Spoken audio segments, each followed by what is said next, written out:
دیکھیے یہ پچھلا ہوتا یہ تھا کہ ایک پارٹی اقتدار میں آتی تھی اور دوسری کٹہرے میں کھڑی ہو جاتی تھی، وہ اقتدار میں آتی تھی تو دوسری کٹہرے میں کھڑی ہو جاتی تھی۔ یہ جو نیب بنا پرویز مشرف صاحب کے دور میں، مساق جمہوریت میں تھا کہ اس کو ختم کریں گے، نہیں ختم ہوا۔ اس کے بعد ہوا یہ کہ پرویز مشرف صاحب بھی ایک وقت آئے کہ ہمارے ہاں جو دکھ کی بات یہ ہے کہ جو فوجی آمر آتے ہیں وہ جمہوریت کی طرف چل پڑتے ہیں، جو سویلین آمر آتے ہیں وہ ڈکٹیٹرشپ کی طرف چل پڑتے ہیں۔ تو اس کا رولا یہ پڑا کہ ایک وقت آیا، انہوں نے پہلے 2-3 سال کام ٹھیک کیا، اس کے بعد کاف لیگ بنی، اس کے بعد جماعتیں بنی، اس کے بعد یہ ختم ہو گیا۔ اسی طرح جب یہ مسلم لیگ نون والے آتے تھے، پیپلز پارٹی کو پہ مقدمے کر دیتے تھے، وہ آتے تھے وہ اس پہ مقدمے کر دیتے تھے اور حاصل وصول کچھ نہیں ہوتا تھا۔ اب اگر اس ملک میں ٹی ٹی سکینڈل جیسا ڈاکومنٹڈ کیس 35 ارب جعلی اکاؤنٹس منی لانڈرنگ والا جو ہے، جس میں بینک ٹرانزیکشنز تک ہیں، بینک اکاؤنٹ تک ہیں، گواہ تک ہیں، وہ case Panama leaks, Pandora leaks, Dubai leaks, Swiss leaks, اگر ان کا کچھ نہیں ہونا تو پھر آپ دیکھ لیجئے۔ یہ میں نے جیسے شروع میں کہا تھا، ملک ہے مافیاز کا، ملک ہے طاقتوروں کا، ملک ہے پیسے والوں کا۔ یہ خود نہیں بدلتے، قانون بدل دیتے ہیں، یہ خود نہیں بدلتے، ادارے بدل دیتے ہیں۔ آپ مجھے بتائیے آفتاب سلطان کیوں نیب چھوڑ کے چلا گیا تھا؟ آپ مجھے بتائیے نیب کی ترامیم کیوں ہی فل سٹاپ کاموں کی طرح؟ صرف ایک شک جو ہے کہ 50 کروڑ سے کم کرپشن نیب نہیں دیکھے گا، اس میں سے 510 کیسوں کو فرق پڑا ہے ابھی تک۔ 1050 کیس ایسے ہیں جو انکوائری اور انویسٹیگیشن کی سطح پہ کھو کھاتے چلے گئے۔ تو یہ جب آپس میں دیکھیے، احتساب وہ کرے جس کے خود ہاتھ دھلے ہوئے ہوں۔ احتساب وہ کبھی نہیں کر سکتا کہ جس کی اپنی پارٹی میں بھی لوگ ایسے بیٹھے ہوں کہ جو قابل احتساب ہوں۔ عمران خان صاحب کی پہلی تقریر تھی بنی گالہ میں، جو تقریر کی جیت کر کہ بلا امتیاز احتساب ہوگا، نہیں ہوا۔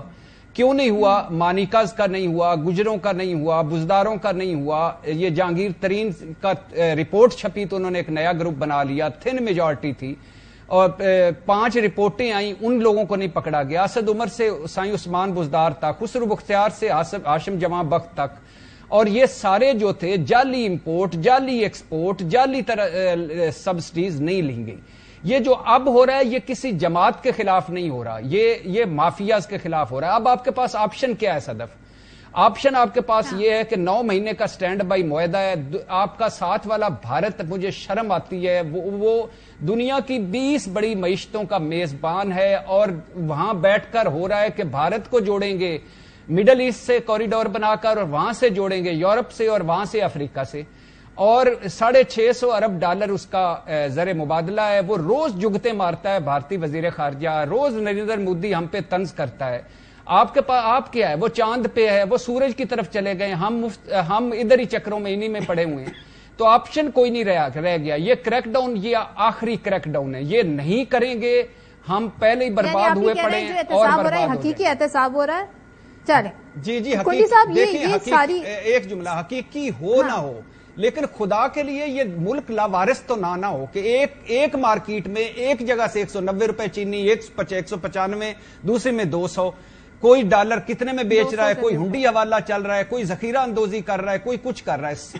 اچھا، ابھی میں ہمایوں محمد صاحب کو کنڈی صاحب کے آنے سے پہلے بتا رہا تھا کہ سارے سکینڈلز کو 12 سکینڈلز ہیں اب تک 75 سالہ تاریخ میں جو بڑے سکینڈلز آئے ہیں، ان 12 سکینڈلز کو دیکھیں، 75 سالہ تاریخ کو دیکھیں، 100 خاندان ہیں ٹوٹل جو ہر جگہ ملوث ہیں، اور وہی 100 خاندان ہیں جو یہ کر رہے ہیں، اور انفارچونیٹلی اوپر اقلیت کو نکال کر سارے بدعنوان ہیں، اور نیچے مجھ سمیت اقلیت کو نکال کر سارے 2 نمبر ہیں، سارے کرپٹ ہیں۔ یہ تال میل ایسا بنا ہوا ہے کہ اب اس کو توڑنا ہوگا، ورنہ یہ ملک ہاتھ سے چلا جائے گا، انارکی ہو جائے گی، اور ہمارے پاس کچھ بھی نہیں رہ جائے گا۔ خدا کے لیے گلی محلوں میں جائیں، لوگ جانوروں سے بدتر ہو گئے ہیں، شریف لوگوں کی زندگیاں مشکل ہو گئی۔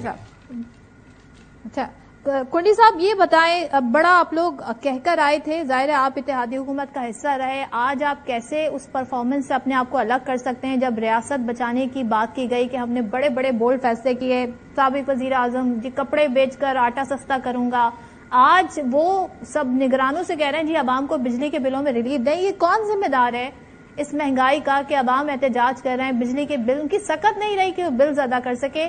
اب IMF کی طرف دیکھ رہے ہیں کہ 15 ارب کا ریلیف ہمیں دینا ہے عوام کو, اور 10 ارب وزیر اطلاعات جو ہیں, وزارت اطلاعات 16 ماہ میں میڈیا کو اشتہارات کی مد میں دے گئے.